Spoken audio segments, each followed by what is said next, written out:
Pretendimet e opozitës se procesi i antarësimit është bllokuar janë hedhur poshtë sërish. Kësaj radhe jo vetëm nga kryeministri Edi Rama, por edhe ambasadori i Bashkimit Evropian në Tiranë Silvio Gonzato. Në aktivitetin e mbajtur për Ditën e Europës, diplomati siguroi se diskutimet vijojnë, ndërsa objektivat janë të realizueshme, nëse bëhet një punë e mirë me reformat. Kam dëgjuar spekulime për atë që po ndodh në Bruksel. Së pari, grupi i punës është grup pune që bën bashkë përfaqësuesit e shteteve anëtare të BE. Mblidhen me dyert të mbyllura në praninë e KE për të diskutuar. Komisioni Evropian i ka dorëzuar këtij grupi pune raportin e IBAR për të parë nëse Shqipëria i ka përmbushur piketat e ndërmjetme që të kalojnë në fazën tjetër, që është mbyllja e kapitujve. Raporti ka bërë vlerësim pozitiv. Të thuash këtu u bllokua nga X-i apo nga Y-i është të shesësh ajër.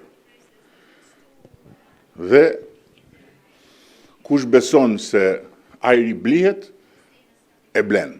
Sa i përket reformave, përkatësisht ajo zgjedhore dhe territoriale, kryeministri Edi Rama u shpreh se diskutimet vijojnë, por nuk do të tolerohen ultimatumet nga opozita. Ne jemi të hapur të dëgjojmë me durim çdo që ulet në tryezë për të folur dhe për të dëgjuar. Imponime, edhe ultimatume, edhe qëndrime të paracaktuara, besoj që është mjaftueshëm kohë e gjatë për të kuptuar që me mua dhe me ne nuk funksionon. Ndërkohë për Gonzaton, gjithëpërfshirja në diskutime është thelbësore.